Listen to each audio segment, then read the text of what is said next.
오늘 우리에게 주신 하나님의 말씀은 누가복음 5장 1절에서 11절의 말씀, 신약성경 95면입니다.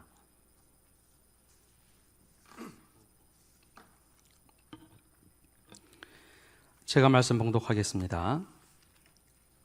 무리가 몰려와서 하나님의 말씀을 들을새 예수는 게네사렛 호숫가에 서서 호숫가에 배 두 척이 있는 것을 보시니 어부들은 배에서 나와서 그물을 씻는지라. 예수께서 한 배에 오르시니 그 배는 시몬의 배라. 육지에서 조금 떼기를 청하시고 앉으사 배에서 무리를 가르치시더니 말씀을 마치시고 시몬에게 이르되 깊은 데로 가서 그물을 내려 고기를 잡으라. 시몬이 대답하여 이르되 선생님, 우리들이 밤이 새도록 수고하였으되 잡은 것이 없지만은 말씀에 의지하여 내가 그물을 내리리다 하고, 그렇게 하니 고기를 잡은 것이 심히 많아 그물이 찢어지는지라. 이에 다른 배에 있는 동무들에게 손짓하여 와서 도와달라 하니 그들이 와서 두 배의 채움에 잠기게 되었더라. 시몬 베드로가 이를 보고 예수의 무릎 아래에 엎드려 이르되 주여, 나를 떠나소서, 나는 죄인으로소이다 하니, 이는 자기 및 자기와 함께 있는 모든 사람이 고기 잡힌 것으로 말미암아 놀라고 세베대의 아들로서 시몬의 동업자인 야고보와 요한도 놀랐음이라. 예수께서 시몬에게 이르시되 무서워하지 말라. 이제 후로는 내가 사람을 취하리라 하시니 그들이 배들을 육지에 대고 모든 것을 버려두고 예수를 따르니라. 아멘. 2부 예배인데 아침은 다 드시고 오셨는지요? 예, 오늘은 설 명절이라서 아마 가족들이 모여서 좀 아마 아침부터 분주한 시간이었으리라 생각이 됩니다. 아마 설이 지나면 1월 30일부터 마스크 권고가 실내에서는 의무에서 권고로 바뀐다고 하죠. 아마 그때가 되면 저희 교회도 조금 상황에 따라 바뀌리라 생각이 됩니다. 일상을 잘 회복할 수 있도록 함께 기도해 주시고 잘 준비해 주시기 바랍니다. 오늘 표 한번 함께 해볼까요? 앞에 있는 표요. 함께 하겠습니다. 예수님의 사람 예배자로 살게 하소서. 아멘. 예배자로 살게 하소서. 이 후반부에 있는 실천도 있지만 지금 한 달 동안 계속해서 예수님의 사람에 대해서 함께 말씀을 나누고 있습니다. 예수님의 사람이란 게 과연 어떤 것일까요? 구원회로의 초대는 모든 사람에게 다 열려 있습니다. 그러나 예수님의 제자로 산다는 것은 조금 더 특별한 가치 있는 인생을 사는 것일 겁니다.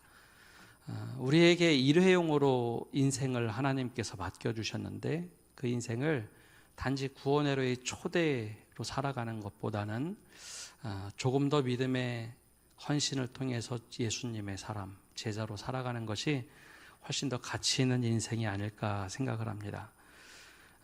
그런데 우리가 예수님의 사랑 그러면 오해하는 것들이 좀 있습니다. 먼저 내가 목표를 세워놓고 주님, 이 목표를 위해서 주님 도와주십시오 라고 목표를 잡고 살아가는 것을 예수님의 사람이다 라고 착각할 때가 있습니다. 목표는 내가 잡고 주님 이것 도와주십시오. 굉장히 믿음이 있는 것처럼 보이지만 이것은 내가 설정한 목표를 위해서 주님이 목적이 되거나 도구가 되는 겁니다. 처음에는 이러한 믿음도 필요하지만 믿음이 좀 성숙하면 이게 무엇인가 방향이 잘못된 것 같은데 라는 생각이 듭니다. 내가 목표를 세우고 주님 도와주십시오 라고 하는 믿음, 이것은 예수님의 사람이라 부르기에는 무엇인가 좀 어색합니다. 이것과 달리 조금 더 고상한 믿음도 있습니다.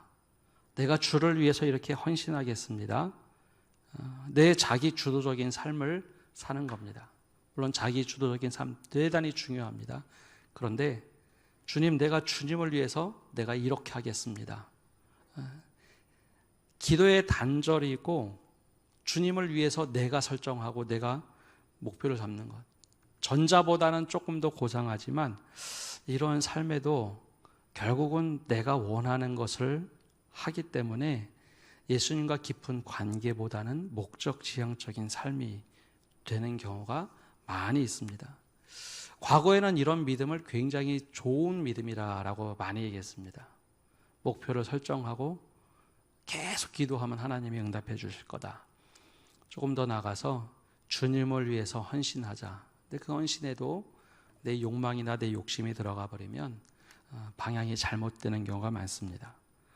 오늘 예수님의 사람, 제자들이라는 것은 그것보다 조금 더 한 단계 나가서 깊은 관계를 맺고 살아가는 사람을 의미합니다. 예수님이 가신 길을 우리도 따라가고 예수님의 생각이 내 생각이 되는 것, 예수님의 꿈이 우리의 꿈이 되는 것, 그게 바로 예수님께서 원하시는 사람, 바로 예수님께서 말씀하신 것처럼 주님이 내 안에 거하고 내가 주님 안에 거하는 삶이 진정한 예수님의 사람입니다. 그게 바로 제자들이죠. 근데 신약의 말씀을 보면 다들 이런 사람으로 가득 차 있을 것 같지만 말씀에 그렇게 기록되어 있지 않습니다. 수많은 사람들이 예수님을 따라 나섰습니다. 예수님이 말씀을 전하실 때 오병이어의 기적처럼 수천 명의 사람들이 예수님을 따라 나섰고, 삭개오가 나오는 말씀을 보면 얼마나 많은 인파가 몰렸는지 삭개오가 가까이 나가서 예수님을 볼 수 없을 만큼 예수님을 따르는 사람들이 많았습니다. 그런데 성경에는요, 그 예수님을 따르는 사람을 제자라고 말하지 않습니다. 군중이라고 말합니다. 분명히 예수님을 따라 나서고 수많은 사람들이 그렇게 행동을 했음에도 불구하고 군중이라고 얘기합니다. 오히려 제자들이라는 용어를 쓸 때는 아주 특별하게 제한돼서 씁니다. 가장 먼저는 예수님의 12 제자이죠. 근데 예수님의 12 제자는요, 예수님을 먼저 따라 나선 사람이 아니라 예수님께서 선택한 사람들입니다. 예수님께서 직접 선택하시고 나를 따라오너라, 거기에 응답한 사람들이 12 제자입니다. 근데 이 12 제자 말고 또 예수님을 따르던 신실한 사람들이 있었는데 그 사람들은 여인들입니다. 요한나, 수산나, 마리아들이죠. 그들은 예수님을 따라 나서는데요, 자발적으로 따라 나섰습니다. 그런데 그냥 따라 나선 것이 아니라 자신의 것들을 아낌없이 드리면서 예수님과 제자들을 그렇게 도우면서 따라 나섭니다. 그들을 보고 예수님의 제자라고 불렀습니다. 그뿐만 아니라 누가복음에 보면 120명 정도 되는 제자군이 또 따로 있었습니다. 그들은 예수님이 직접 부르기보다는 예수님을 따르겠다, 자신의 삶을 들여서 따르던 사람들입니다. 그들도 예수님의 제자들이다라고 사도행전에 말합니다. 그럼 제자들과 군중의 차이는 뭐가 있을까요? 어떤 것이 차일까요? 군중은요, 내가 원해서 따르긴 하지만 내 필요에 따라 따르는 사람들입니다. 주님이 기적을 베푸시면 기적이 나에게 필요해서, 주님이 말씀을 전하시면 말씀이 필요해서 따라 나섰던 사람들, 그 사람들을 보고 군중이라고 얘기합니다. 똑같은 믿음의 사람처럼 보이긴 하지만 내 필요를 채워주니 따르고 내 필요와 다르면 언제든지 떠나는 사람들을 군중이라고 불렀습니다. 근데 제자들은 좀 다릅니다. 제자들은 내 필요 때문에 따라 나선 것이 아니라, 물론 그것도 있겠죠. 그러나 주님의 말씀을 듣고 그대로 행하기로 다짐했던 사람들이 제자들입니다. 여기에 큰 차이가 있습니다. 내 필요 채워주니까 따르던 사람들은 필요가 다 충족되거나 내가 원치 않으면 언제든지 떠나는 군중으로 사라지지만, 제자들은 끝까지 그분의 말씀과 삶을 통해서 따라 나섰던 사람들이 큰 차이가 있습니다. 오늘 우리가 주님의 사람, 예수님의 사람으로 과연 제자로 부름을 받고 있습니까? 하는 그 질문 속에서 함께 말씀을 살펴보고자 합니다. 오늘 우리가 읽은 본문은 시몬 베드로를 부르는 장면입니다. 근데 이 제자를 부르는 장면은 사복음서에 모두 기록되어 있습니다. 그런데 마태, 마가, 누가 모두가 똑같이 이 말씀을 기록했는데 관점이 서로 조금씩은 다릅니다. 그런데 관점 밑에 기본적으로 똑같은 것은 예수님이 그 제자들을 부르실 때 어떻게 하셨는가? 오랫동안 지켜보셨다는 겁니다. 제자들을 부르기 전에 그들에게 미리 직접 혹은 간접적으로 말씀을 하시고 나서 오랫동안 지켜보셨다는 겁니다. 제자들을 불렀던 장면들을 좀 보면요, 마가복음 1장 16절에는 이렇게 기록되어 있습니다. 갈릴리 해변으로 지나가시다가 시몬과 그 형제 안드레가 바다에 금을 던지는 것을 보시니 그들은 어부라. 또 누가복음에 보면 호숫가에 배 두 척이 있는 것을 보시니 어부들은 배에서 나와서 그물을 씻는지라. 또 누가복음 우리가 읽은 말씀 뒤쪽에 레위를 부를 때 보시면 그 후에 예수께서 나가사 레위라 하는 세리가 세관에 앉아 있는 것을 보시고 나를 따르라 하시니, 오랫동안 지켜보셨다는 겁니다. 요즘은 세상이 많이 수상해서 누가 오랫동안 지켜본다고 하면 깜짝 놀랍니다. 꼬투리는 잡히지 않는지 혹은 무슨 실수를 잡아내기 위해서 오랫동안 지켜보는 것은 아닌지. 그런데 예수님의 시선은 그런 시선이 아닙니다. 이게 에이덴이라는 말을 썼는데요, 고려하다, 생각하면서 오랫동안 지켜보았다라는 이야기입니다. 꼬투리 잡으려고 하는 것이 아니라 우리의 삶을 어떻게 살아가는지, 우리의 삶의 태도는 어떤지, 우리는 어떤 마음을 가지고 살아가는지 그 모습을 지켜보셨다라는 것이죠. 그런데 이 모습을 지켜보실 때 그 장소도 대단히 중요합니다. 주님이 지켜보신다라는 것은 그 장소가 예배의 초소가 하나도 나오지 않습니다. 참 희한하죠. 적어도 예수님의 제자들이면 예배에 정말 잘 드리는 모습을 보고서 판단하실 것 같은데 예배의 처소가 아닙니다. 신앙으로 열심히 살아가는 장소도 아닙니다. 예수님이 바라보셨던 그 장소는 베드로, 야고보, 요한, 안드레 이 네 명의 사람들은 열심히 물고기 잡고 있던 어촌에 있을 때 유심히 주님이 지켜보셨다는 겁니다. 오늘 말씀 뒤에 나오는 레위, 세리도 세리가 세관에 앉아서 돈을 받고 있는 모습을 오랫동안 지켜보시다가 그를 부르십니다. 왜 그랬을까요? 만약에 예배의 모습을 보셨다면 아마 헷갈리셨을 수도 있을 겁니다. 적어도 예배의 자리에 나와서 예배드리는 모습은 경건의 모습들이, 모양들이 다 있습니다. 적어도 성전에 나와서 예배하는 사람들은 성전에 나오려고 준비된 모습으로 나왔죠. 그 모습은 한편으로는 가면을 쓰고 있는 모습일런지 모릅니다. 육신으로 오신 예수님은 성전에서 얼마나 네가 예배를 잘 드리느냐 그것을 보신 것이 아니라 일상생활에서 경건의 모양은 없는 것처럼 보일지 몰라도 경건의 능력이 나타나고 있느냐를 보신 겁니다. 경건의 모양은 없는 것처럼 보여요. 일상생활을 살아가면. 근데 경건의 능력이 나타나고 있느냐, 그 사람을 보신 겁니다. 여기서 우리와 큰 차이점이 있습니다. 우리는 일을 얼마나 잘하냐, 얼마나 성과를 내고 있느냐, 나와 얼마나 친분 관계가 있느냐, 이런 것들을 보고 사람들을 선택을 합니다. 이 사람의 능력이 있을 것 같아. 근데 예수님께서 보신 시선은 외향적인 모습, 이 사람이 외향적이냐 내향적이냐 그런 거 중요하지 않습니다. 오히려 그의 마음의 중심에 어떤 일을 대하는 태도가 어떤지 그런 모습들을 유심히 오랫동안 살펴보십니다. 왜 그럴까요? 어떤 일을 할 때 이 사람이 전도를 잘할 것 같아, 이 사람이 교회를 열심히 잘 세울 것 같아, 그것도 중요하겠지만 그 마음속에 진중하게 하나님의 말씀대로 살아갈 수 있는 힘이 있는지, 그 사람이 하나님의 말씀을 붙잡고 꾸준하게 그 길을 걸어갈 수 있는지 그 마음의 중심을 보셨다라는 겁니다. 그게 일상생활과 신앙생활이 다르지 않다는 것이죠. 대부분의 삶을 일상을 살아가기 때문에 예수님은 그 어부의 일을 혹은 세리의 일을 그가 어떻게 살아가는지 유심히 보셨다는 겁니다.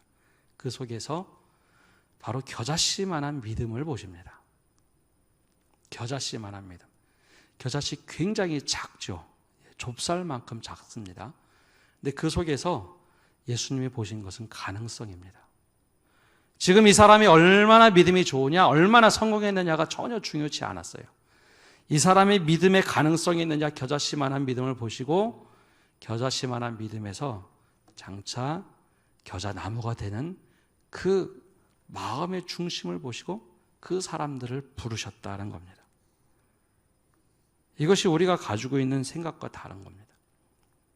예수님의 바라보는 시선은 우리 일상을 보시면서 그에게 말씀의 씨앗을 뿌렸을 때 열매를 맺을 수 있는가, 가능성을 보셨다는 겁니다.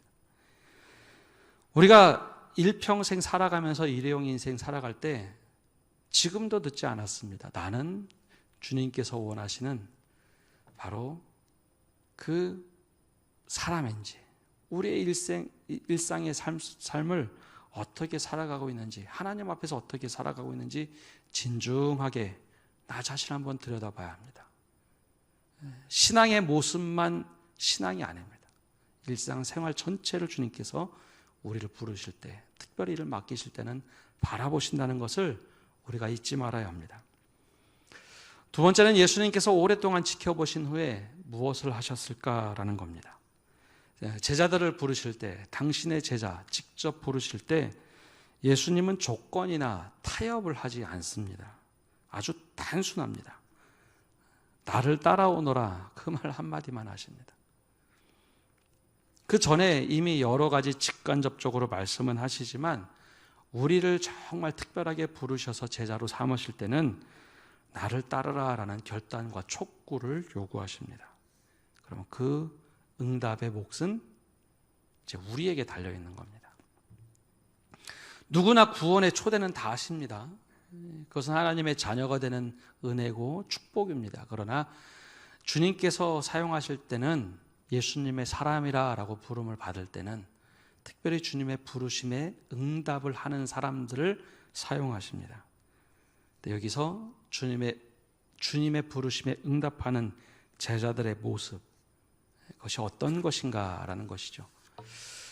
처음에 말씀드렸던 것처럼 다른 제자들, 다른 복음서와 다르게 누가는 아주 독특하게 기록을 했습니다. 오늘 말씀 11절을 보면 이렇게 기록되어 있습니다. 우리 11절 말씀 함께 읽어보겠습니다.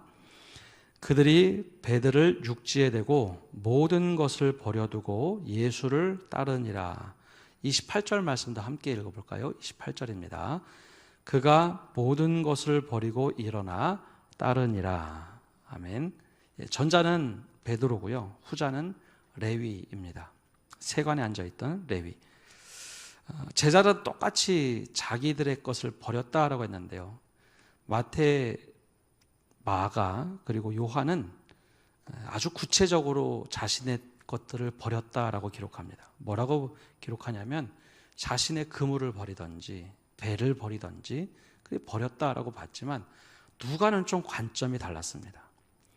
제자들이 버렸던 것이 그냥 생업을 버렸다라는 것이 아니라 모든 것을 버려두고 라고 이야기합니다. 왜 그랬을까라는 건, 왜 그랬을까? 주님이 너 나를 따르라 라고 하자 모든 것을 버려두었다라는 이야기가 자신의 생존수단인 직업을 버렸다라는 의미를 담기에는 그냥 그물을 버렸다, 배를 버렸다, 세간을 버려두고 떠났다라고 하면 되는데, 그러지 않고 모든 것을 버려두었다라고 이야기한 것은 조금 더 다른 큰 의미를 담고 있기 때문입니다. 그것은 바로 생각의 전환입니다.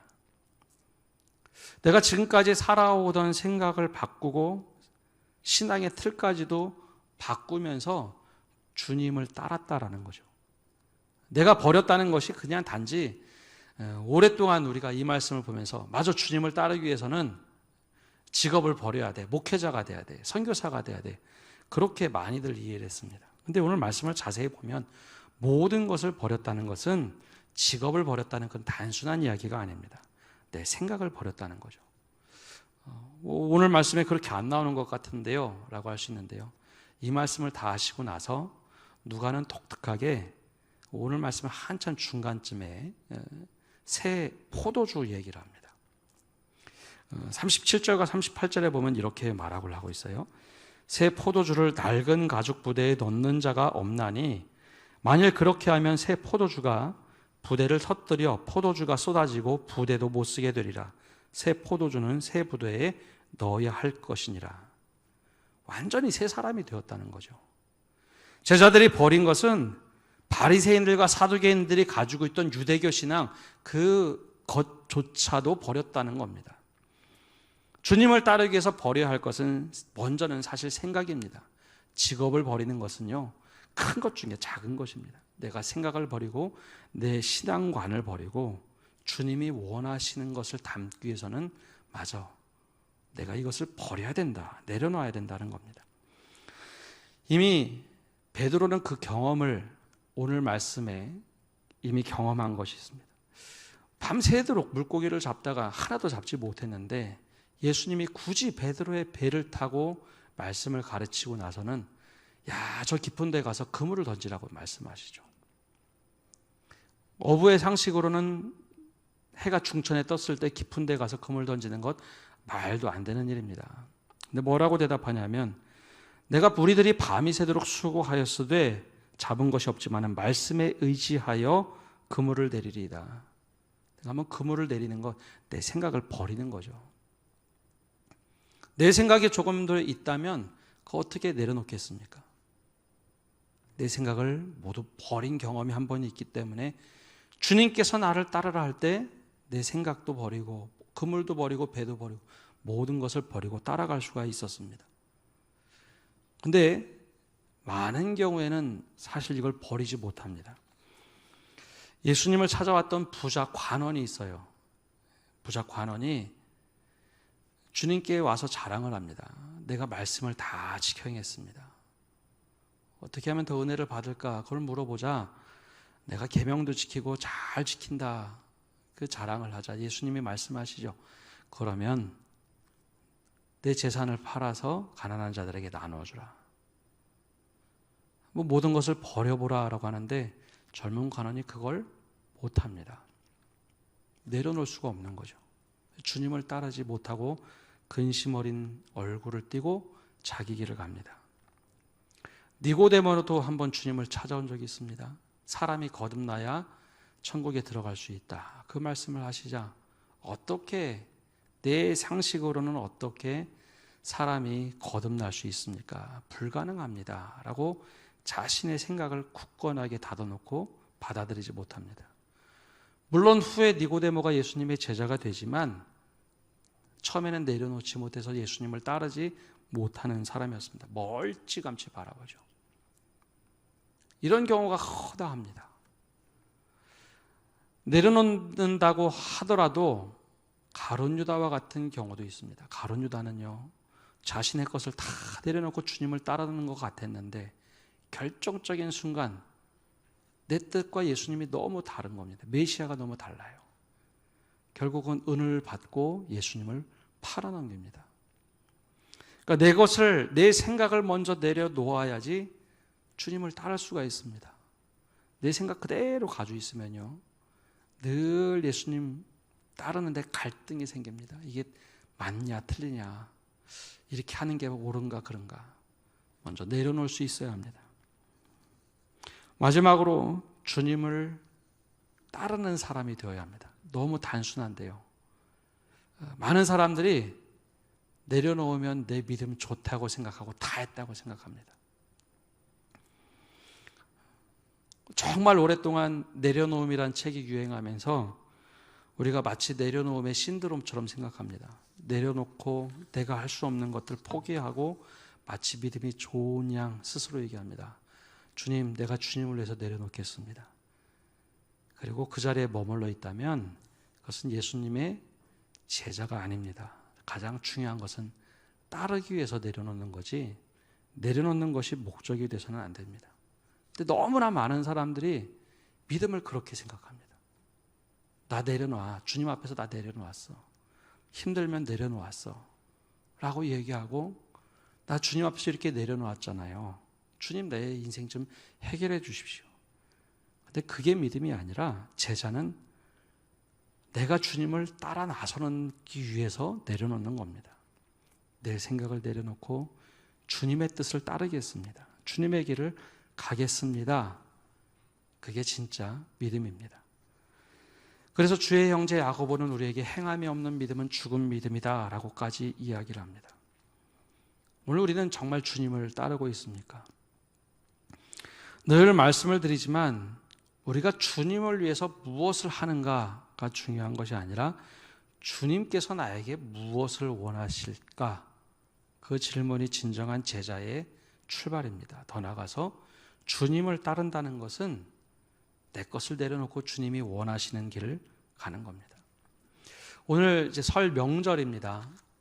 설 명절이면 가족들이 다 모여서 행복한 시간을 보낸다라고 우리 오랫동안 내려져 오는 명절을 맞이합니다. 그런데 최근 언론에서 분석한 내용들을 보면 가족들이 모이는 설이 되면 부부의 관계가 최악으로 치닫는다 라는 기사를 보신 적 있으시죠? 아무도 안 보셨나 본데요. 가족들이 다 같이 모이면 갈등이 오히려 늘어난다라는 게 현대 가족에 대한 분석입니다. 그래서 오늘 가족들이 이제 다들 많이 모이실 텐데요. 오늘 주님이 일상을 바라보신다는 것을 한번 기억해 봅시다. 주님의 우리의 일상을 바라보십니다. 예배 이 공간과 시간도 하나님께서 기쁘게 받으시지만 오늘도 우리의 일상을 바라보십니다. 그리고 우리의 것을 어떻게 내려놓고 주님께서 정말 가족들이 다 모였을 때 원하시는 것이 무엇인지, 주님이 이 자리에 계셨다면, 아니 주님이라면 오늘 이 자리에서 주님은 무엇을 하실런지, 주님께서는 어떻게 행동을 하실런지, 무엇을 말씀하실런지, 어떤 행동을 하실런지 그 주님을 따르는 제자로 오늘 이 명절을 한번 기쁘게 맞이하시기를 바랍니다. 정말 주님이시라면 또 말씀 묵상하시면서 갑자기 성전에 들어가서 엎으셨던 그 모습을 묵상하지 마시고 주님이라면 이 자리에서 무엇을 하실까? 가족들이 다 모였을 때 더 나아가서 우리 삶을 적용하자면 우리 삶의 일상생활 속에서 내 직장에서 내가 가장 익숙하게 내 마음대로 할 수 있는 곳에서 경건의 모양이 아니라 경건의 능력이 나타나는 삶을 어떻게 원하시는지 내 것을 내려놓고 주님을 따르는 모든 성도 여러분 되시기를 간절히 축복합니다. 우리 함께 찬양하기를 원하는데요. 함께 주님 말씀하시면 찬양하겠습니다.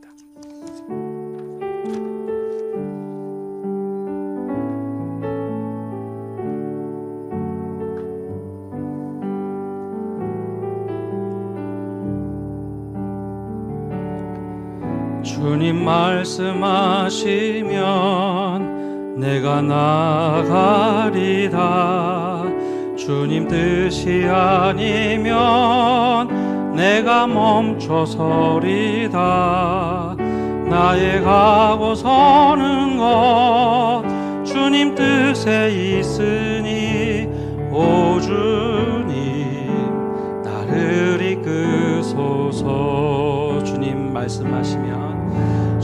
말씀하시면 내가 나가리다. 주님 뜻이 아니면 내가 멈춰서리다. 나의 가고 서는 것 주님 뜻에 있으니 오 주님 나를 이끄소서. 뜻하신 그곳에 나 있기 원합니다. 이끄시는 대로 순종하며 살리니 연약한 내 영혼 통하여 일하소서. 주님 나라와 그 뜻을 위하여 뜻하신 그곳에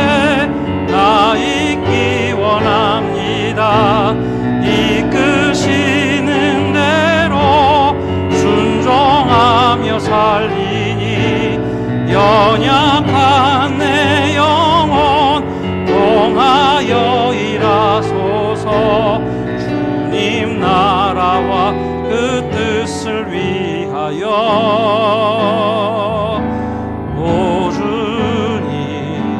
나를 이끄소서. 오 주님 오 주님 나를 이끄소서. 우리 세 가지 기도 제목을 가지고 기도하겠습니다. 오늘도 주님께서 우리를 바라보시는 시선이 있습니다. 일상을 살아갈 때 주님께서 하나님 앞에 살아가는 우리들을 어떤 시선으로 바라보실까요? 우리는 어떤 모습으로 살아가고 있습니까? 내 인생 내가 살아가는 것이 아니라 주님이 바라보시기에 정말 기뻐하시는 사람으로 살아가게 해주십시오. 내 안에 가능성을 바라보시고 나를 붙잡아 달라고 우리 기도합시다. 또 두 번째 기도 제목은 주님께서 우리를 바라보시고 나를 따르라 말씀하실 때 우리는 내 것을 내려놓을 수 있는지, 주님 내려놓지 못하겠습니다 하는 것은 어떤 것이는지 주님 앞에서 진지하게 고민하며 하나님께 묻는 시간이 되시기를 바랍니다. 마지막으로 주님을 따라야 하는데 내가 내려놓은 것, 내가 이만큼 하면 됐지요 하고 머물러 있는 신앙, 또 성숙하지 못한 어린아이와 같은 믿음이라면 주님을 따라 나설 수 있는 믿음을 갖게 해달라고 우리 세 가지 기도 제목을 갖고 함께 기도하며 나가겠습니다. 기도하겠습니다. 하나님, 오늘도 이 시간에 나와서 주님 앞에 나와서 기도합니다. 주님, 우리를 바라보실 때 하나님 얼마나 부족하고 연약한 모습인지, 우리는 어떻게 살아가고 있는지 우리 자신을 주님 앞에 내어놓고 기도하게 하여 주옵소서. 하나님 앞에서 살아가는 우리들 모습이 겨자씨만한 믿음이 있는지, 경건의 모양은 교회에 와서 우리가 거룩한 척하지만 일상을 살아가는 모습에 우리가 어떠한 거룩함이 있는지, 경건의 능력이 나타나고 있는지 우리 자신을 돌아보게 하여 주옵소서. 우리의 일터를 열심히 보시며 우리를 들여다보시는 주, 우리의 모습이 어떻게 주님 앞에 살아가고 있는지 우리 자신 무릎 꿇게 하여 주시고, 우리 자신이 하나님 앞에 살아가는 존재로 살아갈 수 있도록 기회를 주시옵소서. 하나님, 우리의 중심을 보시고 우리가 예배의 모습, 경건한 모습, 신앙의 모습으로만 잠시 거쳐가는 신앙이 되지 않게 하시고 주님께서 붙잡아 주옵소서. 하나님, 주님이 부르실 때 우리가 내어놓아야 될 것은 무엇인지, 내려놓아야 될 것이 무엇인지 깨닫게 하여 주시옵소서. 우리의 생각이 있습니다. 우리의 믿음의 전통이 있습니다. 우리의 잘못된 가치관들이 있습니다. 내려놓을 수 있는 은혜를 허락하여 주시옵소서. 하나님, 어저 특정한 것을 내려놓고 우리가 마치 다 잘한 것처럼 주님 앞에서 떵떵거리는 믿음이 있다면 하나님, 부끄러움을 깨닫게 하시고 하나님, 수치로움을 깨닫게 하여 주시옵소서. 하나님, 주님을 따라 나설 수 있는 믿음을 갖게 하시고, 오늘도 주님께서 원하시는 일, 주님이 말씀하시면 가게 하시고 주님이 원하시면 멈추게 하시는 그런 주님의 제자 되고 우리 일생을 주님께 드리시는 자들로 축복하여 주시옵소서.